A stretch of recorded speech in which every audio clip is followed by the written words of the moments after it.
Fait est inimaginable. Ce que Dieu fait, personne ne peut le réaliser. Ce que Dieu fait, Alléluia, est inimaginable. Ce que Dieu fait, personne ne peut le réaliser. Il nous donne au-delà de ce que nous pouvons penser. Nous voulons de ta présence seule en ces lieux. Que ce temple soit entouré d'une muraille de feu, le feu du Saint-Esprit pour consumer les œuvres des ténèbres. Que toute manifestation de l'ennemi soit vouée à l'échec. Seigneur, conduis ce culte.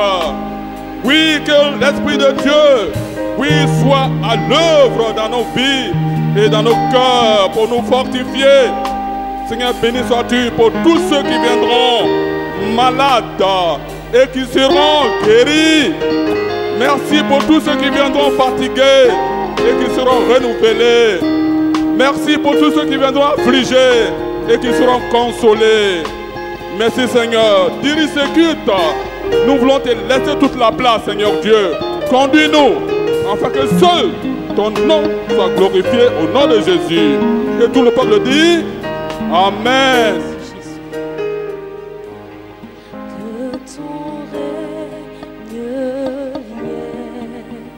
Que ton règne vienne, que ton règne vienne.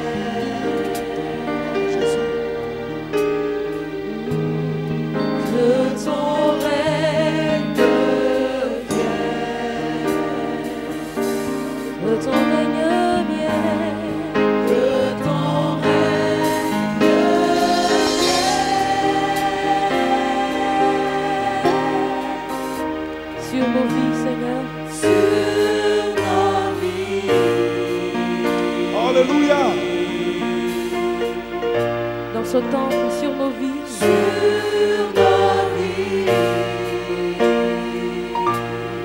que ton règne vienne, Seigneur. Que ton règne vienne. Que ton règne vienne, Seigneur. Que ton règne vienne, Jésus. Que ton règne vienne. Que ton règne vienne. Oh Seigneur. Que ton règne. Que ton règne vienne. Que ton règne vienne. Sur nos vies. Sur nos vies. Sur nos vies. Sur nos vies. Que ton règne vienne. Alléluia. Que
nations voient ta grandeur. Que les nations voient. Que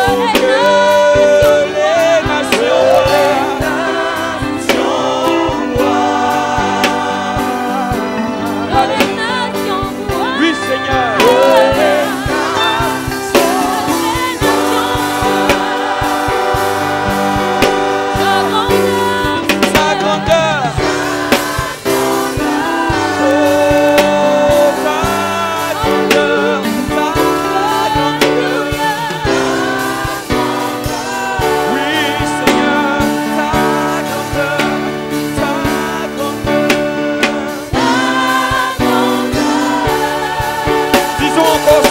Ta grandeur.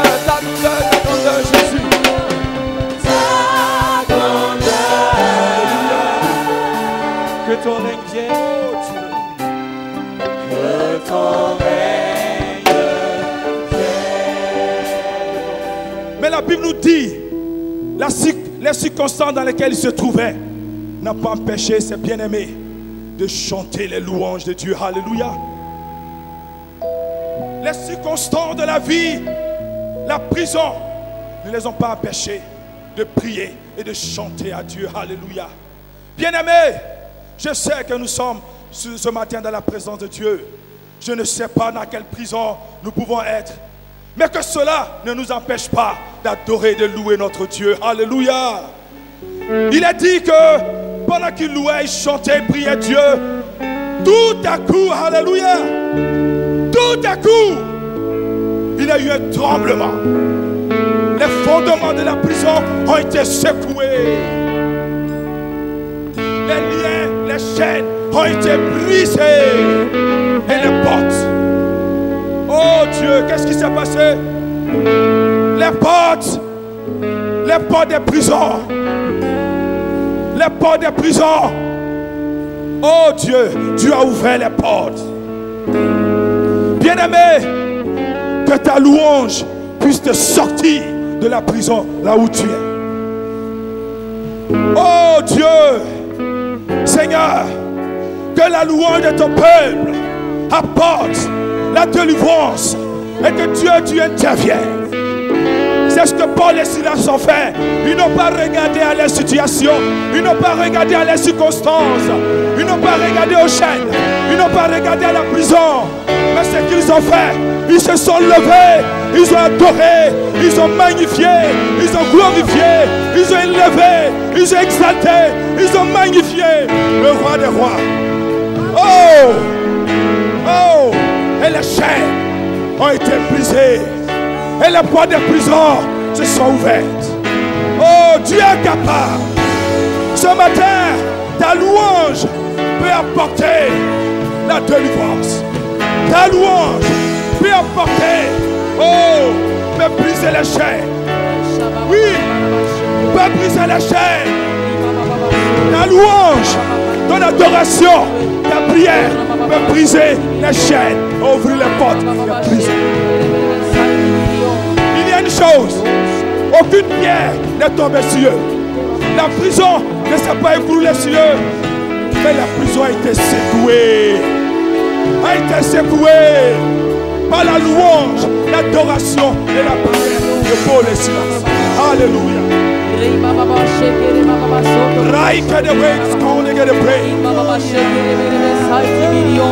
Oh Jesus. Oh, alléluia. Il est Dieu, toi seul dit. Oui, Seigneur. Oh, oui, Seigneur. Tu es Dieu. Et tu règnes. Tu es tout puissant. Tu es tout puissant. Tu es tout puissant. Tu es tout puissant. Tu es tout puissant. Amen.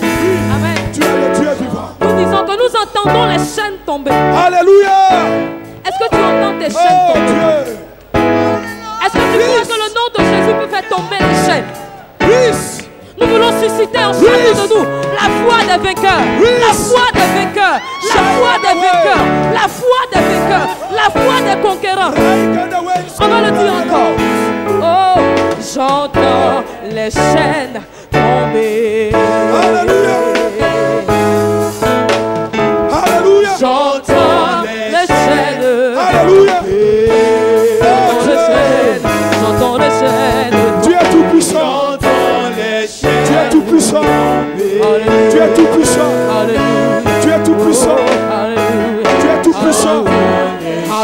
puissant. Jésus Oh, te libère aujourd'hui. Les chaînes de la maladie vont tomber.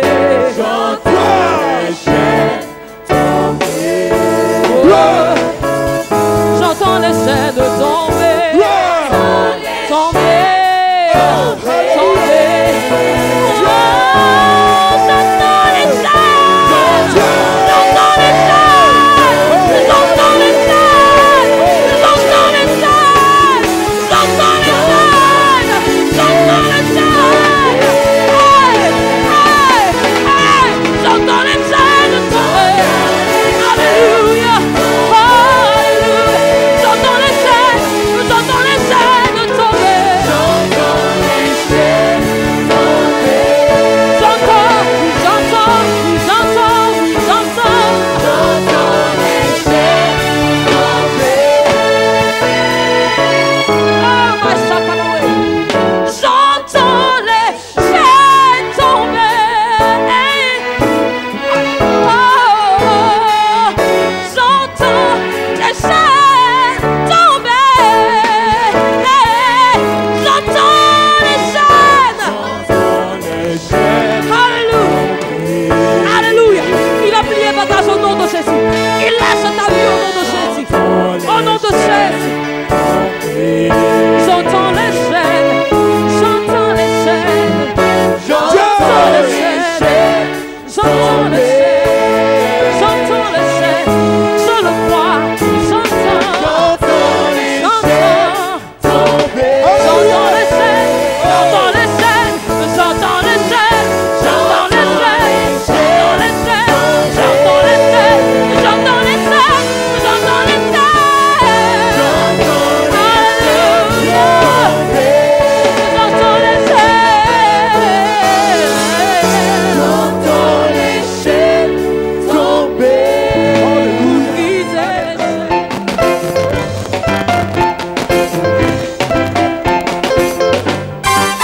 L'Esprit du Seigneur.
Opération sans cicatrice.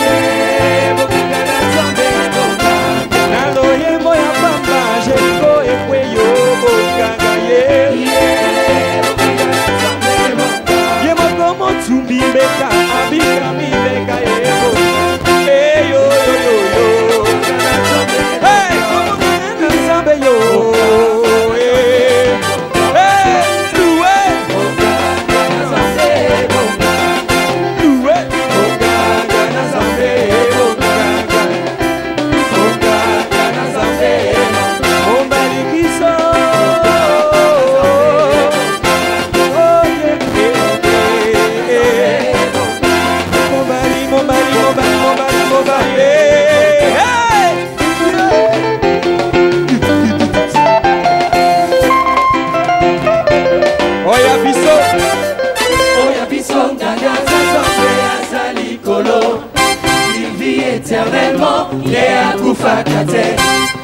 Kombo Naye, le roi des rois, il est Seigneur.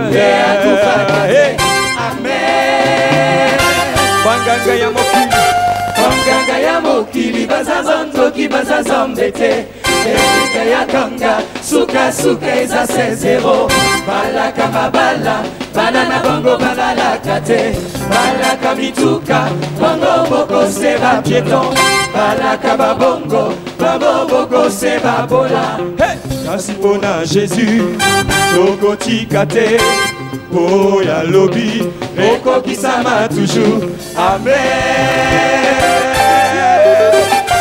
C'est bon à le bon, ton amour, il y a pas d'ailleurs, mon ami Gambo.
Amen. Que Dieu vous bénisse pendant l'écoute de la parole. Au verset 10 du texte que nous avons lu, nous voyons ceci.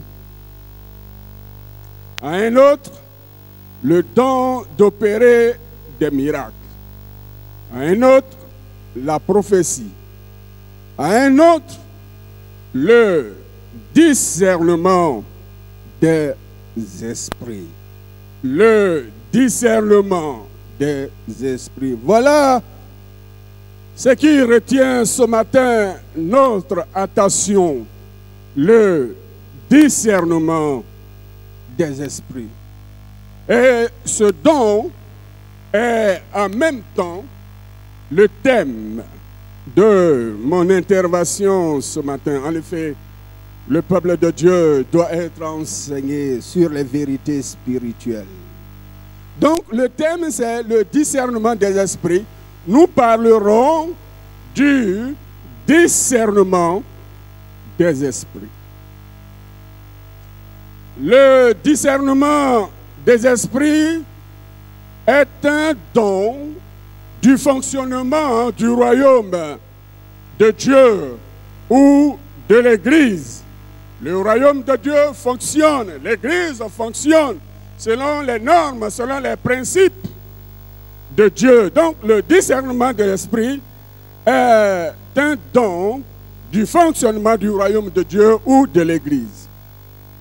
Il est exercé pour la préservation de la qualité de vie du royaume de Dieu et de l'efficacité des mystères. Mais aussi pour mettre hors d'état de nuire toutes les manœuvres ténébreuses visant à corrompre ou à dénaturer la vérité. La vérité. Bien que la vérité soit incorruptible, où la vérité soit non dénaturable.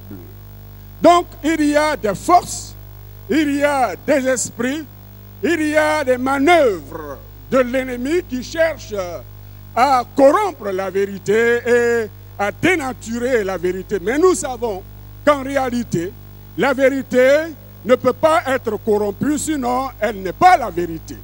La vérité demeure, quelles que soient toutes les agressions, quelles que soient toutes les manipulations, quelles que soient toutes les manœuvres de l'ennemi, la vérité reste toujours la vérité. Alléluia. C'est pourquoi Jésus se révèle comme la vérité. Le discernement des esprits est l'un des 9 dons de l'esprit accordé à l'Église. Et ce don fait partie des 3 dons appelés les dons, fait partie des 3 dons appelés les dons de révélation. L'apôtre Paul, qui a reçu une révélation particulière, expose ces 9 dons dans son épître aux Corinthiens, chapitre 12. 1 Corinthiens, chapitre 12, versets 4 à 11 que nous avons lu.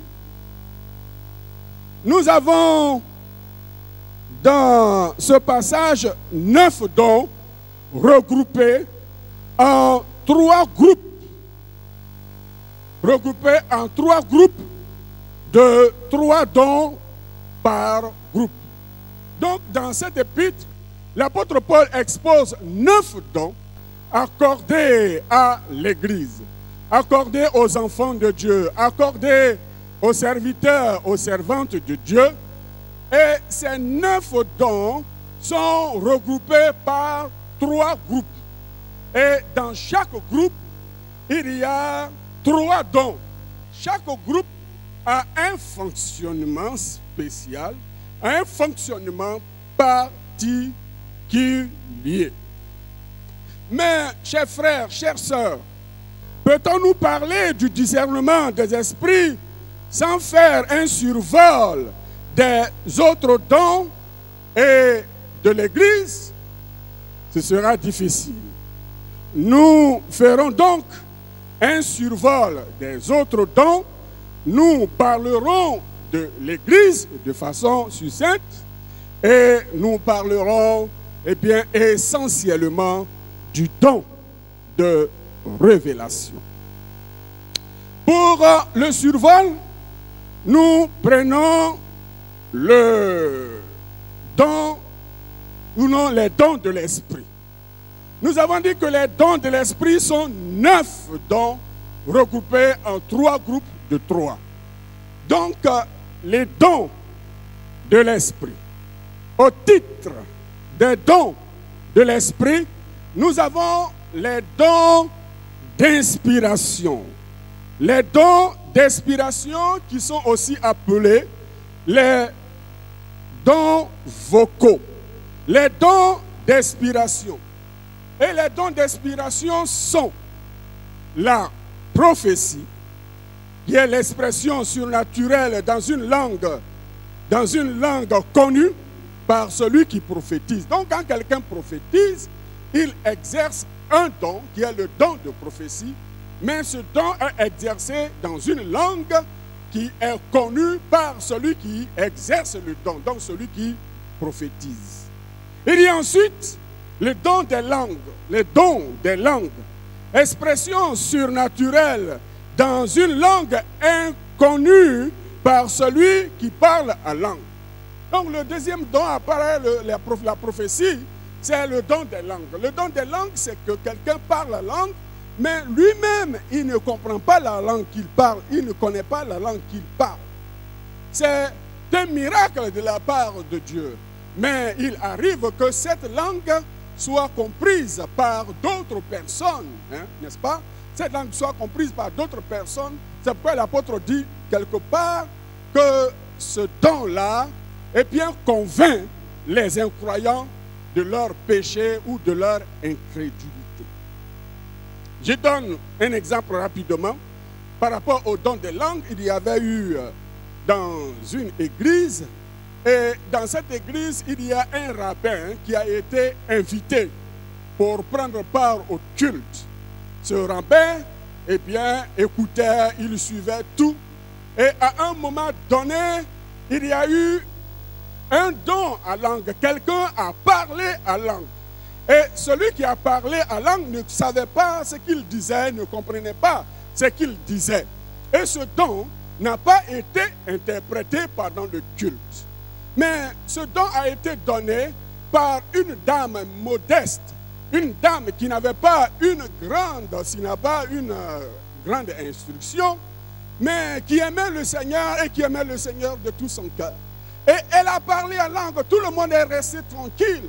Elle a parlé à langue pendant un bon moment. Et quand elle a fini de parler à langue, les gens ont attendu comme s'il devait avoir une interprétation, mais il n'y a pas eu d'interprétation. Et après, le culte a continué. Le culte a continué jusqu'à la fin du culte. Et quand le culte a pris fin, le rabbin s'est approché du pasteur et a dit au pasteur, qui est cette femme qui a parlé l'hébreu? Il dit, comment? Il dit, non, mais elle a parlé l'hébreu et moi je voudrais la... Il dit, non. Le pasteur dit, non, c'est une femme, elle est simple, elle n'a pas de grande instruction, elle ne sait même pas ce que c'est que l'hébreu, elle n'a jamais appris l'hébreu. Et le pasteur, le rabbin, va être étonné, va être surpris et va dire au pasteur, ce que la femme a dit, c'est de l'hébreu parfait. Et moi, j'ai tout compris. Et le message qui a été donné s'est adressé à moi. Dans la langue, la femme a dit le nom du rabbin. La femme a donné la généalogie complète du rabbin. Et cette langue disait au rabbin, je suis le Christ, le Seigneur, le Sauveur, venu premièrement pour les Hébreux, pour les Juifs, mais qui a été rejeté.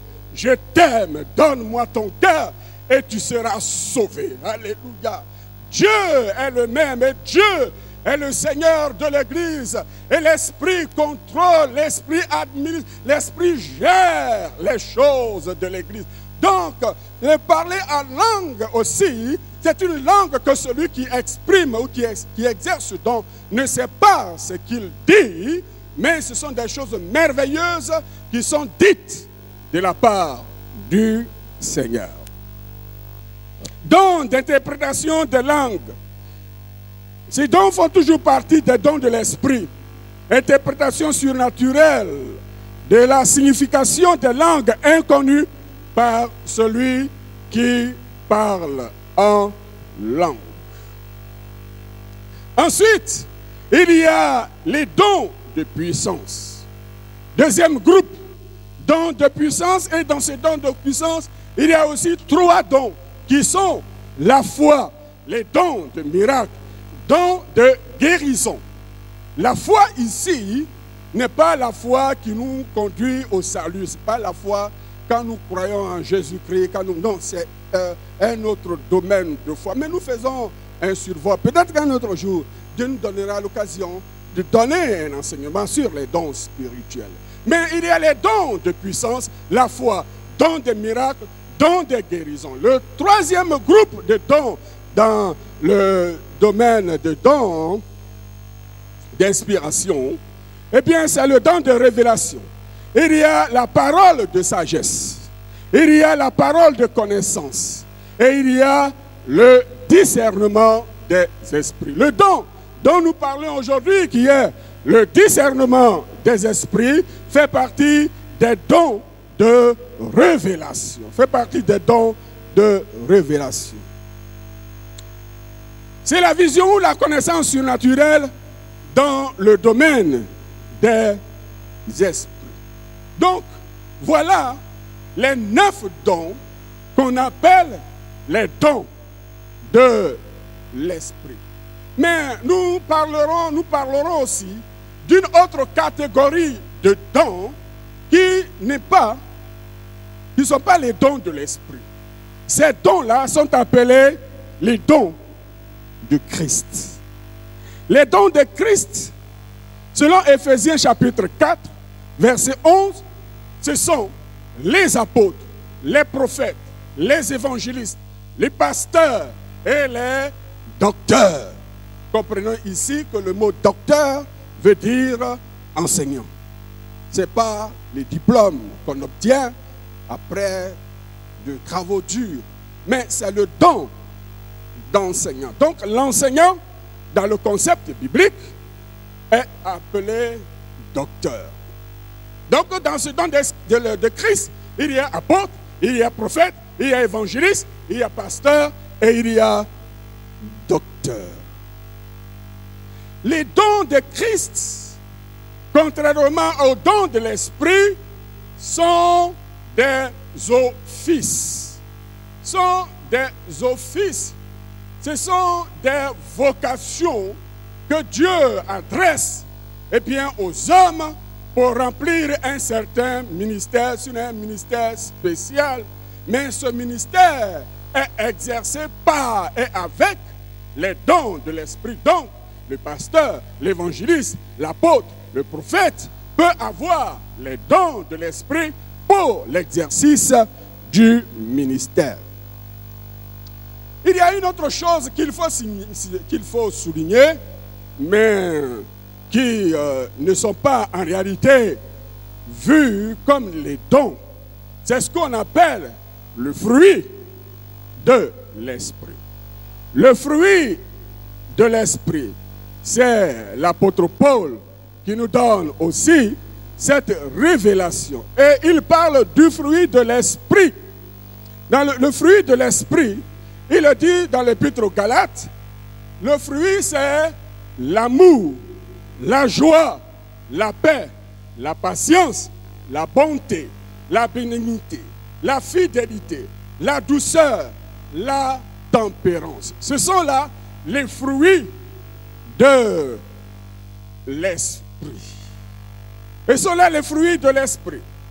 Nous savons que l'amour a pour l'antithèse la haine, la joie a pour l'antithèse la tristesse, la paix a pour l'antithèse le trouble, l'agitation, la patience a pour l'antithèse l'impatience, la bonté a pour l'antithèse la méchanceté, la bénignité a pour contraire la malignité ou la méchanceté.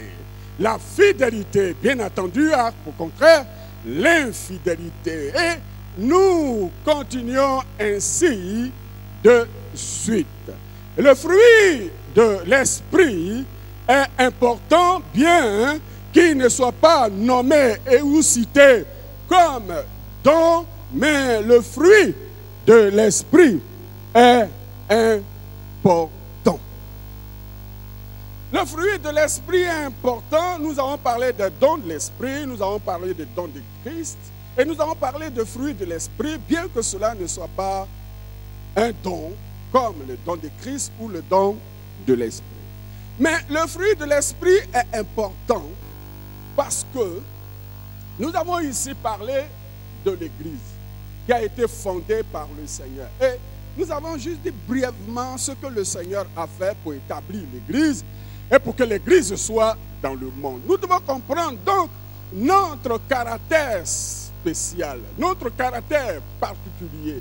Nous étions esclaves, nous étions livrés à Satan et aux démons.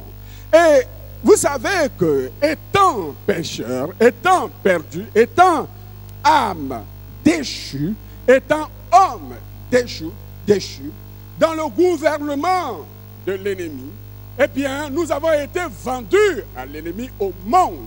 Et ainsi, nous avons hérité du diable, des démons, le caractère. C'est le caractère de Satan, le caractère du mal et du mauvais.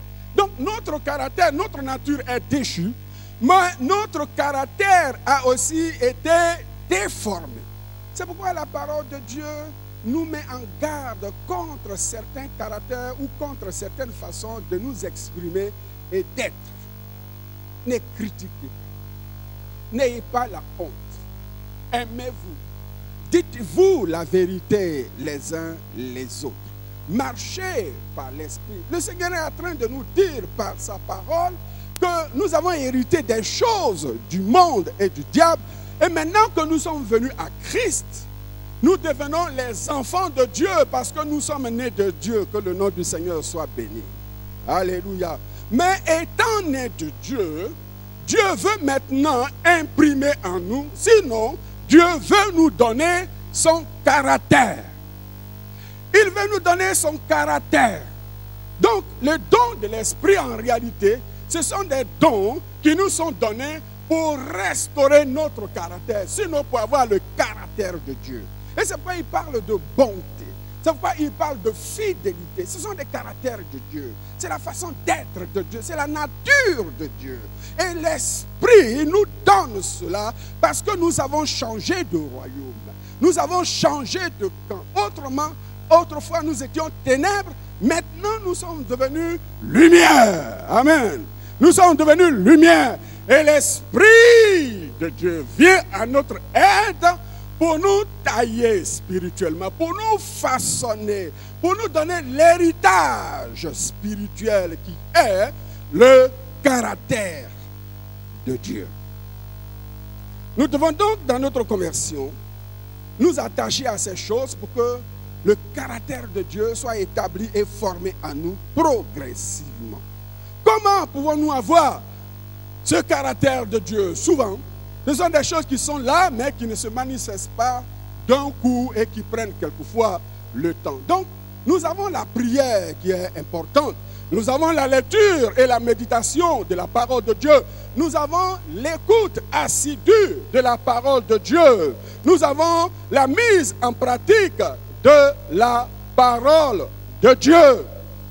C'est par la lecture de la parole de Dieu, c'est par la prière, c'est par l'écoute de la parole de Dieu, c'est par la mise en pratique. Au fur et à mesure que nous lisons la parole de Dieu, nous ne nous rendons pas compte, il y a des choses dont nous ne nous rendons pas compte, mais qui se passent par le Saint-Esprit. Quand nous lisons la parole de Dieu habituellement, pendant que nous sommes en contact avec la parole de Dieu, le Saint-Esprit travaille à nous pour établir en nous le caractère de Dieu. Pour établir en nous le caractère de Dieu. C'est pourquoi nous sommes toujours encouragés à prier et à prier sans cesse. Nous prions pour les besoins, nous prions pour ceci, nous prions pour cela, mais ce que nous ne nous rendons pas compte, et au fur et à mesure que nous prions, que nous luttons, que nous intercédons, il y a autre chose qui se passe en nous, en nous modelant et en faisant de nous des hommes et des femmes qui ressemblent à Christ Jésus, notre Seigneur. Amen. Parce que nous avons été rachetés, nous avons été libérés. Alors, voilà comment Dieu travaille en nous. Mais il y a aussi une autre chose que nous ne regardons pas comme les dons, mais qui font partie de notre vie parce que nous sommes Église, parce que nous sommes le peuple de Dieu, parce que nous sommes les enfants de Dieu. Il y a ce qu'on appelle les armes spirituelles. Les armes spirituelles que nous trouvons dans Éphésiens, chapitre 6. Et c'est l'apôtre Paul qui dit, prenez sur vous les armes de Dieu. Parce que autrefois, nous étions esclaves, nous étions dans les ténèbres, mais vous ne pouvez pas sortir des griffes du diable sans être combattant du diable. Sans lutter contre le diable. Donc, qu'on le veuille ou pas, le fait d'avoir accepté Jésus-Christ, nous devenons les ennemis des ténèbres. Les combattants des ténèbres. Donc nous sommes aussi une armée. Nous devons lutter, nous devons combattre. Chers frères, chères sœurs, c'est pourquoi le fruit de l'esprit est important par la mise en pratique de la parole de Dieu et ensuite avoir les armes spirituelles. Je parle de fruit d'esprit par exemple. Vous êtes là, vous regardez un frère, vous regardez une sœur, vous regardez peut-être votre épouse ou bien votre époux. Et puis, d'un coup, vous commencez à voir le mauvais côté, vous commencez à ne pas apprécier, à vous énerver, toutes ces choses. Et puis, vous attendez la voix intérieure. Soit, par exemple, la voix vous dit, pendant que vous avez de mauvais regards, que vous avez de mauvaises pensées sur votre épouse, la voix vous dit, c'est ton épouse, c'est ta femme. La voix voudrait te dire qu'en tant qu'époux, ce n'est pas de cette façon que tu dois agir si tu considères la parole de Dieu. Voilà ce que la parole de Dieu dit, comment un homme doit se comporter vis-à-vis de son mari, de sa femme. Et ainsi, l'esprit rappelant cela, ça peut être aussi la femme. Si on met la parole de Dieu en pratique, on suit le chemin de Dieu. Et tout ce qui pouvait conduire à l'application des choses des ténèbres sont écartés et on revient sur la base des choses. C'est pourquoi nos sentiments, nous devons rester toujours à l'écoute de la parole de Dieu parce que l'ennemi, lui aussi, il voudrait qu'on garde toujours son caractère.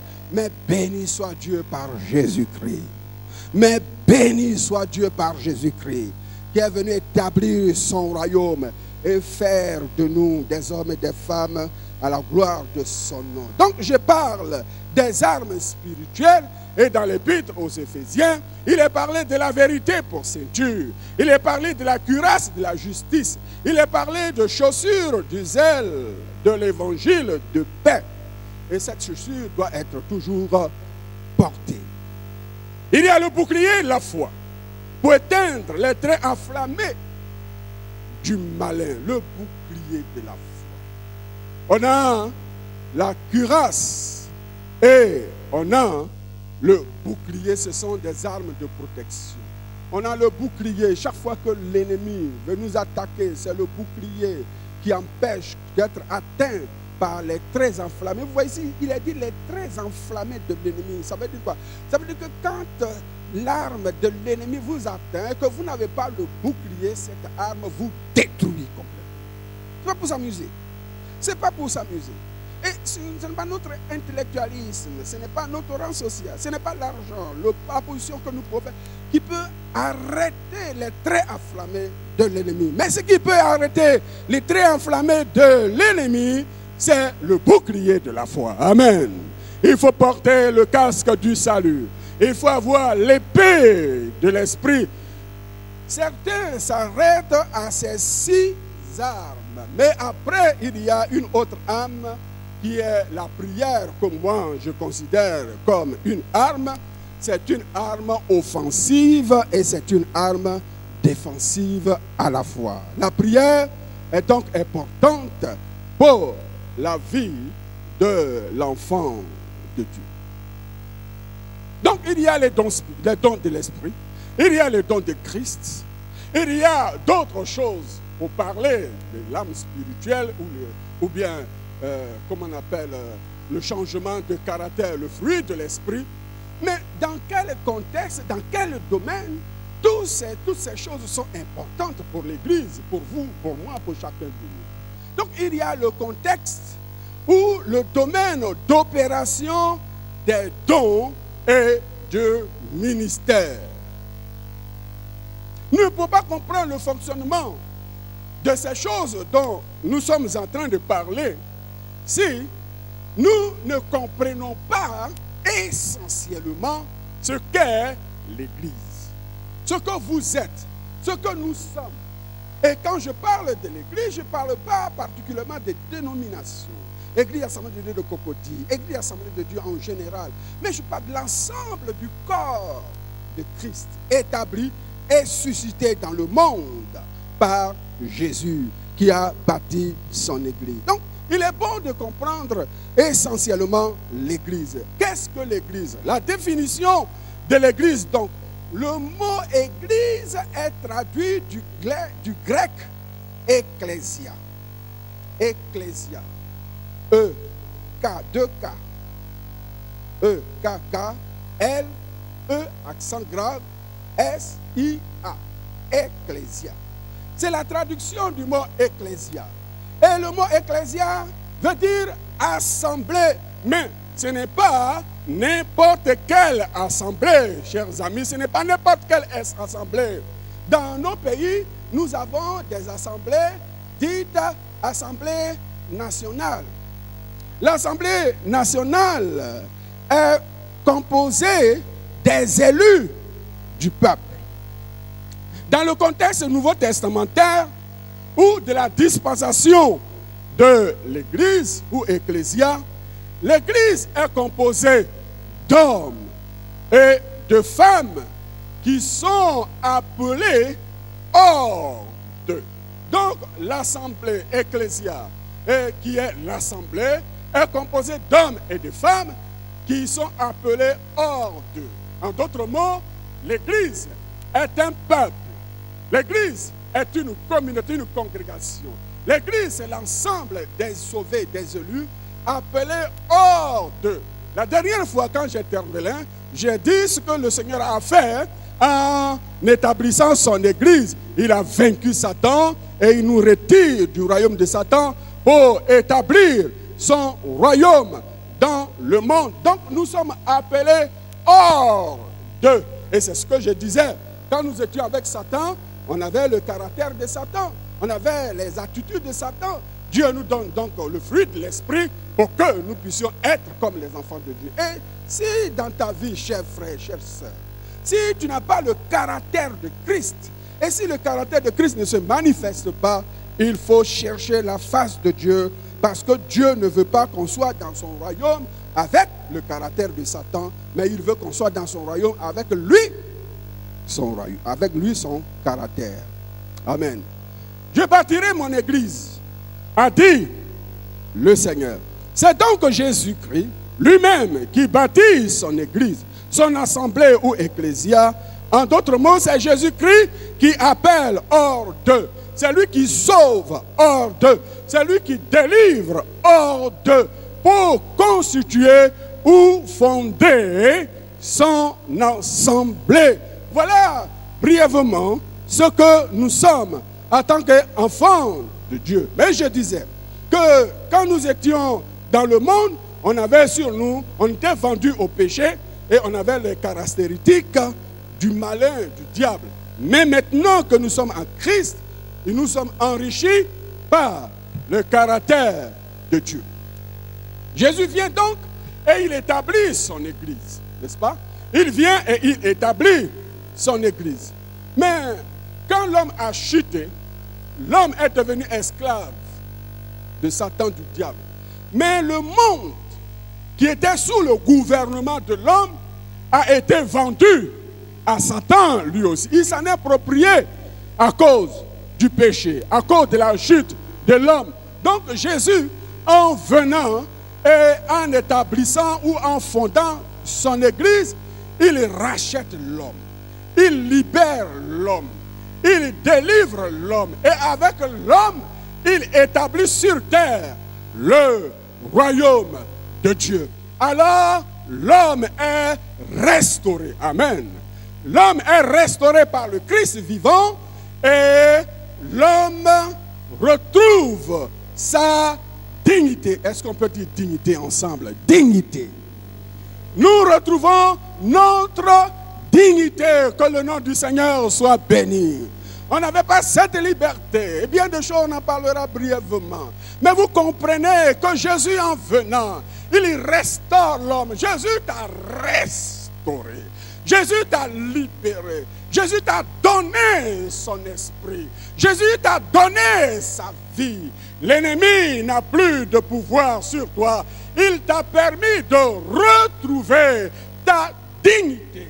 Et une fois que la dignité est retrouvée, Jésus-Christ remet l'homme à Dieu et il remet le monde à Dieu. Il retourne l'homme et le monde à Dieu pour que la volonté de Dieu soit faite sur la terre comme elle est faite au ciel.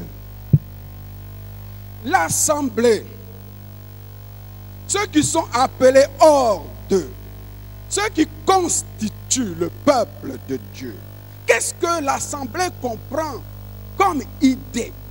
Rapidement, par le mot assemblée, nous avons l'idée de l'unité. L'idée de l'unité dans l'assemblée. Nous avons l'idée de sainteté dans l'assemblée. Nous avons la défense et la protection des intérêts du royaume de Dieu dans l'assemblée. Nous avons la protection par le pouvoir divin. Unis, l'unité est une valeur cardinale. quand vous serez unis, dit Jésus, alors le monde comprendra que vous êtes à moi et que c'est moi qui vous ai envoyé. L'enfant de Dieu doit travailler à l'unité. La division, le mépris, tout ce qui ne favorise pas l'unité est du caractère de Satan. Et ces choses sont maintenant derrière nous parce que nous sommes devenus les enfants de Dieu. Amen. L'unité, la sainteté. Il ne peut pas avoir l'assemblée de Dieu, pas de dénomination que nous connaissons, mais le peuple de Dieu en d'autres mots. Il ne peut pas avoir sans qu'il y ait l'empreinte de la sainteté. La crainte, parce que Dieu est saint, et il n'a cessé de dire, je suis saint, moi l'Éternel est votre Dieu. Donc le peuple de Dieu est aussi caractérisé par la sainteté. Je voudrais dire, pour celui qui a rencontré Jésus, celui qui grandit en Christ et celui en qui le caractère de Jésus ou la ressemblance de Jésus, eh bien, se développe progressivement, celui-là, il n'a pas besoin de loi. Sa loi, c'est l'esprit. On peut dire amen. Sa loi, c'est l'esprit. C'est pourquoi quand l'enfant de Dieu est quelque part, il peut avoir des règles, il peut avoir ceci, il peut avoir cela. Non, ne détournez pas, non, ne vole pas, non, ne fais pas ceci. Il n'est pas concerné par ces choses-là. Parce que ça, c'est caractéristique du diable. Or, lui, il a une autre caractéristique. C'est celle de Dieu. Alors, il manifeste sa parole par tout ce qu'il fait. La présence de Dieu se dégage. Mais aussi, il défend et il protège les intérêts de Dieu. Il défend et protège les intérêts de Dieu. Église, ne vous amusez jamais à lutter contre l'intérêt de Dieu. Vous êtes l'assemblée de Dieu, vous êtes le peuple de Dieu, vous avez été arraché, établi, et votre devoir, votre raison d'être, c'est de défendre la cause du royaume de votre Père, de votre Dieu. Mais, vous voyez les gens du monde, pour parler des députés, ils disent que, comment on appelle ça? On ne peut pas les arrêter parce qu'ils ont l'immunité parlementaire. Voilà. Donc, ils sont protégés par le droit en tant que députés. Nous aussi, nous sommes protégés par le droit divin. Nous sommes protégés en tant que peuple, en tant qu'enfants de Dieu. Nous sommes protégés par le droit divin. Et c'est pourquoi Jésus dit, je suis avec vous tous les jours jusqu'à la fin du monde. Vous ne pouvez pas, par exemple, avoir certains comportements ou bien introduire un député en justice ou tout et tout, sans que l'immunité soit ôtée, que ses camarades décident que la chose se fasse comme ça. Alors rien ne peut nous arriver sans la permission de Dieu. Nous avons le droit de Dieu sur nos vies, tous les jours. Nous sommes église, nous sommes le peuple de Dieu, nous sommes les enfants de Dieu. Ce n'est pas juste avoir une religion, ce n'est pas juste quand les sorciers viennent contre moi. Non, non, non, nous sommes le peuple de Dieu et nous avons quelque chose de spécial que le monde n'a pas. Et nous sommes les enfants de Dieu. Donc, nous avons cette protection divine. L'homme affranchi et restauré dans la dignité doit ressembler à Christ par sa vie et son caractère, d'où la nécessité du fruit de l'esprit et toutes les autres choses dont j'ai parlé. La vie du royaume de Dieu, la vie de l'Ecclésia doit être celle du Saint-Esprit. La vie du royaume, la vie de l'Ecclésia doit être celle du Saint-Esprit. C'est-à-dire que la vie du royaume de Dieu auquel nous appartenons est sous la gestion et le contrôle du Saint-Esprit. Le Saint-Esprit contrôle, le Saint-Esprit gère. Le Saint-Esprit rend impuissant les actions du diable et il rend impuissantes les actions du diable et des démons. D'où l'importance et la nécessité des dons de l'Esprit. Et parmi les dons de l'esprit, nous avons dit que ce qui nous intéressait aujourd'hui, c'est le discernement des esprits. Le discernement des esprits est l'un des 3 dons de révélation. L'un des 3 dons de révélation. Le discernement des esprits complète le cycle des dons de révélation.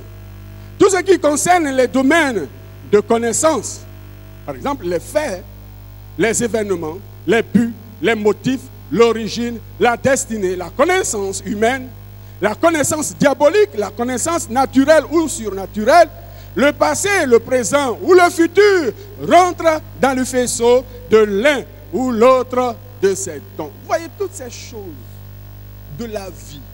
Rien n'est caché à l'Éternel. Et il a disposé par l'Esprit des dons pour que l'Église soit préservée, gardée, et que l'Église marche dans la direction, ou que l'enfant de Dieu marche dans la direction du Seigneur son Dieu. Il nous a donc enrichis, il ne nous a pas laissés seuls, frères. Je vous le dis malheureusement, c'est notre négligence, notre faiblesse de nous approcher de Dieu, de prier.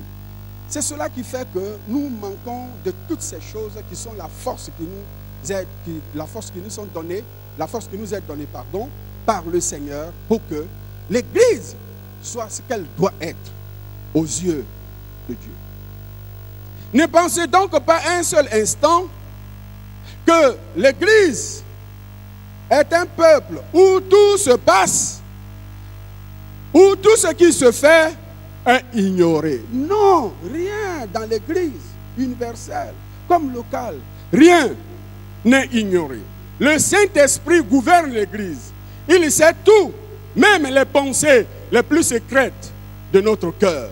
Il sait toutes les situations et il les révèle par les dons accordés à l'Église, dont le don de discernement.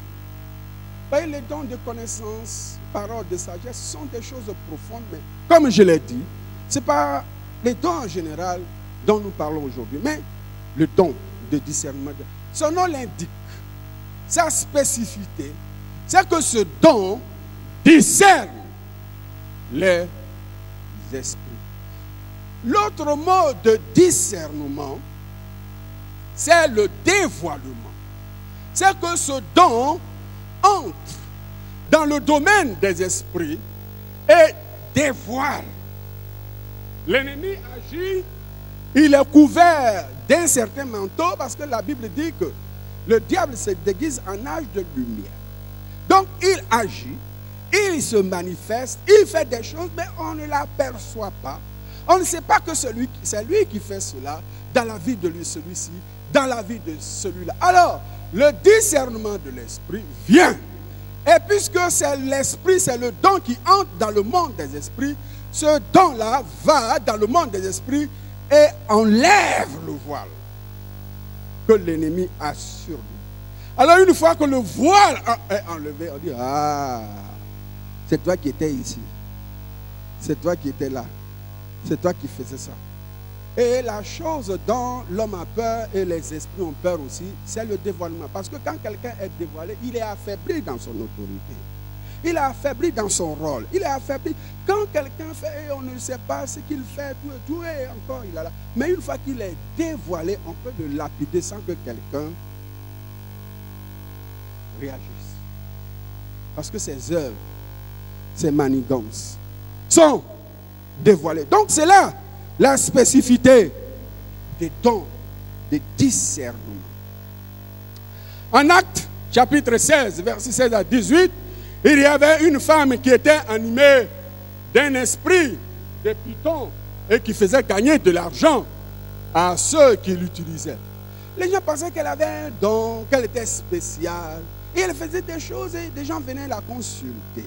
Et une fois que Paul et Barnabas sont arrivés dans la ville, elle a commencé à les suivre. Ce sont des hommes de Dieu. Ils vous disent de la vérité, des choses surnaturelles. Et cela pendant plusieurs jours. Mais les gens pensaient que c'était une femme quelque part, puisqu'elle a cet esprit-là, elle savait ce qui se passait et elle était en train de dire. Et enfin, l'apôtre Paul va être fatigué de ces paroles. Elle avait des paroles douces, des paroles tranquilles, des paroles encourageantes, parce qu'elle ne disait rien de mal contre ces gens, mais que ce sont des hommes de Dieu qui vous annoncent la voie du salut.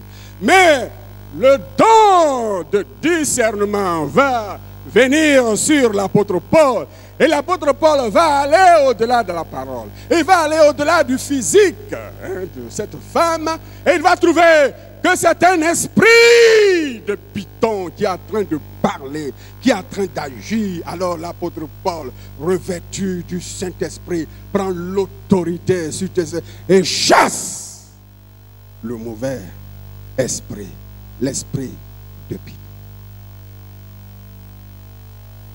Elle retrouve son comportement normal. Elle n'a plus toutes ces choses.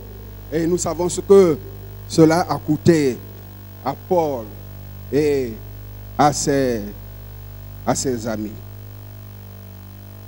Donc voilà comment les choses se passent dans ce domaine. Il y a plusieurs exemples dans le discernement des esprits. Il y a Paul et Barnabas qui étaient chez un proconsul. Et il y avait un certain homme appelé Bar-Jésus. Et pendant que l'apôtre Paul parlait, ce Bar-Jésus, il avait des comportements, des attitudes, des choses. Il voulait spirituellement mettre un voile entre Paul et le proconsul pour ne pas que le proconsul soit convaincu de ce que Paul était en train de dire. Alors, Paul reçoit la révélation et trouve que c'est l'esprit malin qui agit. Ce n'était pas un comportement de quelqu'un qui est têtu, quelqu'un qui dérange de façon naturelle. Non, mais c'est poussé par le mauvais esprit que cet homme agissait de cette façon. Et l'apôtre Paul alors va le fixer. Il va dire, serviteur du diable, comment te comportes-tu de cette façon? Il va alors parler, il va dire, les ténèbres vont être désormais ton partage. Et instantanément, il est tombé aveugle. Il a été châtié et il a été puni. Et quand le proconsul a vu cela, il a été édifié et il a accepté Jésus-Christ comme son Seigneur, comme son Sauveur.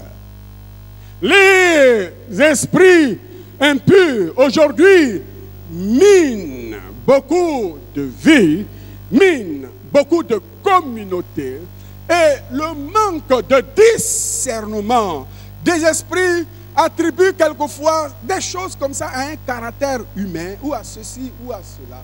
Mais le discernement de l'esprit, sans se tromper, vient dévoiler toutes les manœuvres de l'ennemi à la gloire de Dieu et pour l'efficacité des ministères. C'est aussi dans ce même domaine que dans l'évangile de Marc, chapitre 5, on a le fou de Gadara. Les démons vont être dévoilés. On croirait que c'est quelqu'un qui a pété de façon naturelle les plombs, qui parle, qui se couche ici, qui se couche là. Mais quand Jésus vient avec le Saint-Esprit, il va avoir le dévoilement, il va avoir le discernement. Et on va comprendre que cet homme était habité par une multitude de démons. Jésus va ordonner que ces démons partent. Et l'homme va retrouver sa liberté et sa dignité. Jésus est venu nous donner notre liberté et notre dignité. À lui seul toute la gloire. Alléluia! À lui seul toute la gloire. Mais aussi nous voyons dans l'évangile de Luc au chapitre 13, il est dit qu'il y a une femme qui était courbée. Elle était courbée et avec ça elle venait dans la synagogue. Un jour Jésus vient dans la synagogue. Quand les gens peuvent penser que c'est le poids de l'âge qui faisait qu'elle est courbée, Jésus révèle que non, cette façon d'être courbée, vous voyez les démons, ils peuvent même tordre les os. Tordre les os. Ils ont des manières, tordre les os. Et Jésus va s'adresser à cette femme. Il va parler. Non, la femme n'était pas courbée parce qu'elle avait simplement mal au dos. Ce n'est pas douleur musculaire simple. C'est l'ennemi, le diable, qui est venu habiter cette femme pour la tenir courbée. Jésus, par l'Esprit Saint, va dévoiler l'esprit qui était en cette femme. Et tout d'un coup, la femme se redresse parce que l'esprit est parti. Parce que l'esprit est parti. Dans les asiles aujourd'hui de notre monde, il y a toutes ces manifestations d'esprit. Les médecins ont essayé, les parents ont essayé, tout le monde est fatigué et on n'a plus le même empressement pour aller au secours de ces gens parce qu'il y a plus que ce qui est naturel en ces hommes et en ces femmes. Ce sont les esprits impurs et Jésus est venu pour les déloger. Il est venu pour les déloger. Ah, chers frères, chères sœurs, il y a beaucoup d'exemples. Mais les esprits n'agissent pas sur les caractères des gens seulement. Les esprits, il ne faut pas courber les gens seulement. Mais l'esprit peut aussi rendre aveugle. L'esprit peut rendre sourd. Empêcher d'attendre. Il se loge dans le corps et empêche l'organe auditif de jouer pleinement son rôle. Il donne quelquefois la maladie qu'on appelle l'épilepsie. On trouve cela dans la parole de ce garçon, cet enfant-là. L'esprit par moment l'agitait, il tombe et le jette, dans le feu. Et les parents étaient malheureux. Qu'est-ce que c'est? Quel sort? Mais Jésus vient et trouve que c'est les mauvais esprits qui agissent de cette façon. Ce matin, frères, sœurs, l'Église, c'est l'armée de Dieu. L'Église, c'est le peuple de Dieu. L'Église, c'est la composition d'hommes et de femmes qui étaient avant dans les ténèbres, mais maintenant qui ont été lavés, qui ont été purifiés, qui ont été sanctifiés. Des hommes et des femmes auxquels le Seigneur a rendu leur dignité. Alors, notre engagement, notre connexion, notre appartenance à Christ dans un premier temps nous donne l'exercice de ces dons-là. Frère, le monde, même si les gens disent certaines choses de Jésus, mais le monde est miné par ses esprits. Le monde est miné par ses esprits. Et au nom de Jésus, ces esprits-là, quelquefois, ils sortent sans faire du bruit, tout tranquillement. Et l'homme se réveille, retrouve sa lucidité. Ce matin, que l'Esprit de Dieu, que l'Esprit de vérité, que le don de discernement de l'Esprit soit à l'œuvre parmi nous ce matin. Et que tout ce qui agit sous la couverture, sur le voile des esprits impurs, au nom de Jésus de Nazareth, que ces esprits dégagent et que le règne de Dieu soit manifeste. Certains entendent des voix, et les poussent à la drogue, et les poussent au vol, et les poussent vers la dépravation sexuelle de toute nature. Devant les homos, nous avons toutes ces choses.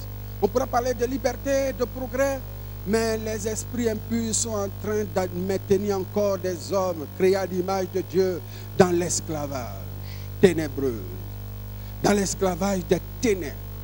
Ce matin, que toute la gloire de notre Dieu se manifeste et que personne parmi nous n'attende la voix que celle qui vient du Saint-Esprit. La voix de Dieu. Que les malins ne vous manipulent pas au niveau de votre esprit, au niveau de votre pensée, pour vous demander d'aller ici, d'aller là, d'avoir des comportements bizarres, mais que vous soyez restaurés dans votre dignité, parce que Jésus est venu pour notre dignité. C'est pour cela qu'il a donné sa vie. À la croix, son sang a coulé pour notre libération. Si le Fils de l'homme vous a franchi, vous serez réellement libre. Alléluia. Que Dieu, par son esprit, soit à l'œuvre dans tous les comportements de la vie de chacun de nous. Parce que l'Église est sous le contrôle du Saint-Esprit. Et nous devons agir et nous comporter sous la poussée du Saint-Esprit et non sous la poussée des esprits impurs. Ce matin, que la défaite des esprits impurs soit totale au milieu de nous. S'il y a quelqu'un parmi nous qui manque de sommeil, s'il y a quelqu'un parmi nous qui attend des voix, s'il y a quelqu'un parmi nous qui a une douleur quelque part, passé par tous les médecins, par tous les spécialistes, et rien ne change. Ce matin, Jésus de Nazareth est ici. Il est venu pour restaurer l'homme dans sa dignité. Il est allé à la croix. Il a vaincu les démons. Il a vaincu Satan. Et il a établi son Église, qui est devenue son corps. Qui est devenu son corps, qui est devenu son corps. Proclame, déclare, confesse que ton corps est le temple du Saint-Esprit. Proclame, confesse, déclare que ton corps est le temple du Saint-Esprit. Que ton esprit a été lavé, purifié pour être en communion avec l'Esprit de Dieu. L'Église est un peuple redoutable. L'Église est un peuple fort. Jésus ne s'amuse pas. Et nous aussi, nous ne nous amusons pas. Nous prêchons le Christ crucifié parce que l'Esprit dévoile le mensonge de Satan, la ruse de Satan, les faux docteurs inspirés par l'ennemi. Je termine. Il y a eu des gens qui ont composé un certain évangile qu'on appelle l'évangile de Thomas. Il y a un autre qu'on appelle l'évangile de Marie. Il y a ces évangiles-là. Et des gens inspirés par les démons ont écrit pour faire aussi des évangiles, mais béni soit Dieu, par sa clairvoyance. Ces évangiles-là n'ont pas été acceptés dans la parole. Nous nous prêchons la parole de Dieu. Notre évangile se trouve dans cette parole. Et ces évangiles-là disent des choses à propos de Jésus. C'est ce que les gens vilipendent aujourd'hui, que Jésus aurait eu une femme, qu'il aurait parmi les femmes-là sa femme spéciale. C'est dans ces évangiles corrompus, c'est dans ces évangiles inspirés par les démons pour dénaturer la vérité, pour corrompre la vérité. C'est ça que les gens prennent aujourd'hui, sur les nets et partout dans les débats. Mais nous savons que la vérité est incorruptible. La vérité est non dénaturable. C'est ce que vous avez. C'est ce que nous avons. Retrouvez votre dignité. Retrouvez votre caractère d'enfant de Dieu, de fille de Dieu. Retrouvez votre armement spirituel pour confondre les démons. Soyons l'Église aujourd'hui qui triomphe et qui proclame haut et fort les vérités de Dieu. Alléluia. Et que Satan qui a mordu la poussière mord encore ce matin la poussière au nom de Jésus. Veuillez vous tenir debout et nous allons prier le Seigneur.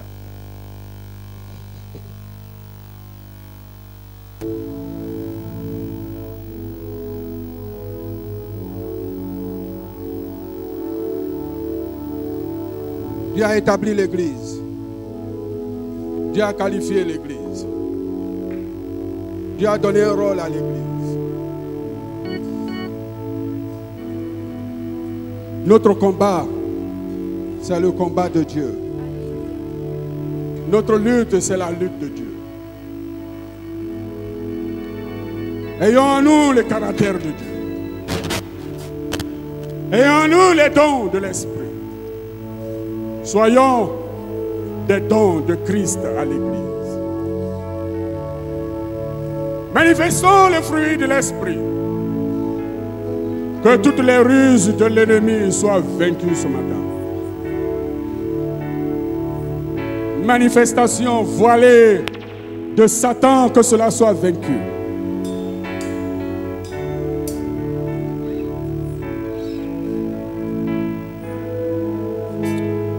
Je prie pour vous, ceux qui sont à l'extrême gauche au fond, que l'Esprit de Dieu visite là-bas. L'Esprit de purification et de pureté. Au nom de Jésus de Nazareth, je prie pour cette rangée là-bas. Je prie pour la deuxième partie de la rangée de l'extrême gauche, ici à ma gauche. Jésus est venu pour donner la vie. Il est venu pour confondre. L'Église est une église de lumière. Et les ténèbres n'ont pas leur place dans la lumière qui vient de Dieu.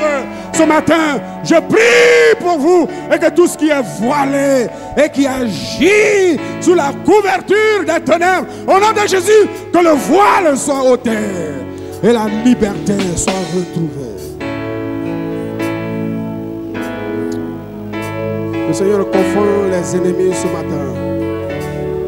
Pousser, dominer, des désirs sont des désirs entremenés par les désirs des ténèbres. Ce matin, Jésus va redresser les choses.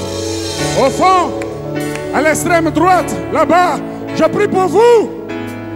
La rangée d'à gauche, au fond, je prie pour vous. Au nom de Jésus de Nazareth.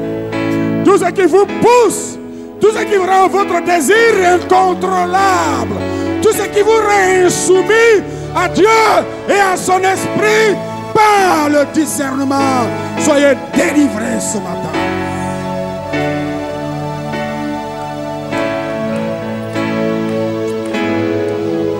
La rangée de devant ici, l'extrême droite, il est rusé.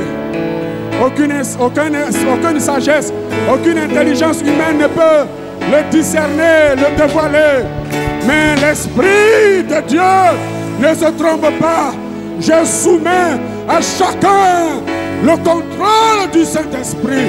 Et j'ordonne au nom de Jésus que ce qui est ténèbres soit dégagé. Je prie pour vous qui êtes en face de moi ici.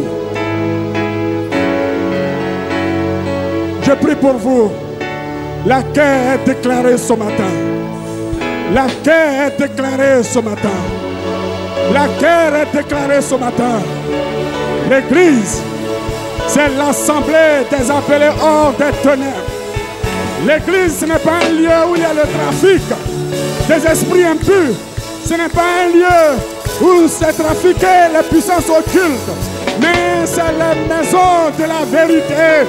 C'est la maison de la pureté. C'est la maison de changement et de conformité aux droits et aux règles de Dieu. Je prie pour vous au nom de Jésus. Alléluia. À tous ceux qui sont avec nous sur l'estrade ici, je prie pour vous. Au nom de Jésus. Au nom de Jésus. Ce qui a été retenu, dominé, contrôlé jusqu'aujourd'hui par l'ennemi, je renvoie cela à l'infernal, aux ténèbres, au diable. Au nom de Jésus, au nom de Jésus, au nom de Jésus, au nom de Jésus-Christ, au nom de Jésus-Christ, au nom de Jésus-Christ, au nom de Jésus-Christ, au nom de Jésus-Christ. Libérez!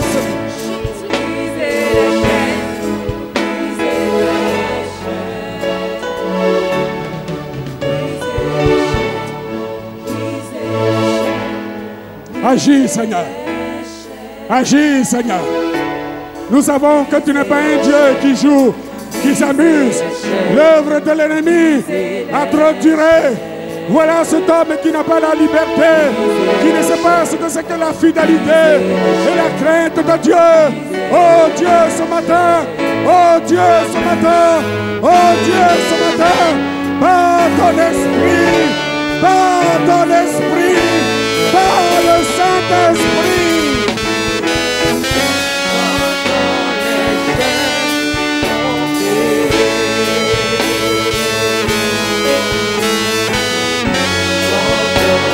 Que les sceaux tordus soient redressés, que les caractères tordus soient restaurés, et que l'esprit prenne le contrôle de toutes choses, parce que nous sommes l'Église. Alléluia.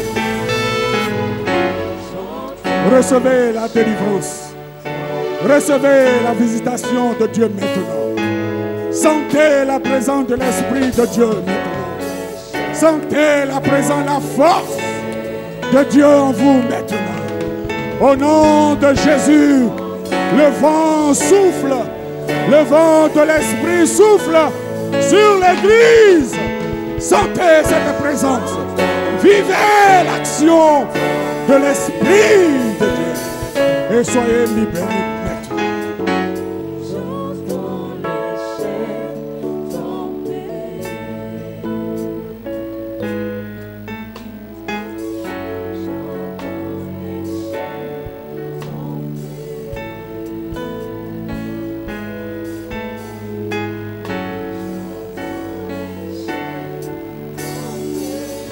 De la puissance en le nom de Jésus.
Merci Seigneur.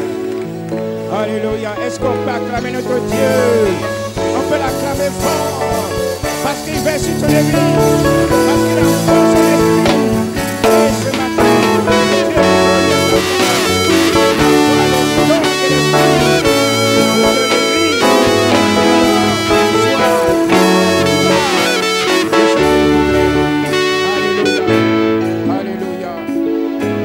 Dieu notre Dieu, pour ta présence au milieu de nous. Seigneur, merci d'avoir béni nos cœurs. Merci de nous avoir enrichis ce matin. Merci d'avoir fortifié notre foi. Seigneur, nous prions que tu nous donnes de garder précieusement ce que nous avons reçu et que cela nous aide à marcher, Seigneur Dieu, à être davantage meilleur pour la gloire de ton nom. Seigneur, maintenant que nous rentrons, je prie que tu bénisses la vie de chacun. Que tu bénisses, Seigneur Jésus, la semaine de chacun de nous. Seigneur, merci de fortifier ceux qui ont besoin de force. Merci, Seigneur Dieu, de guérir là où il y a besoin de guérison. Merci de pouvoir aux besoins. Seigneur, merci d'être là à tout moment, à tout instant. Que ton nom soit béni, Père, au nom de Jésus. Amen.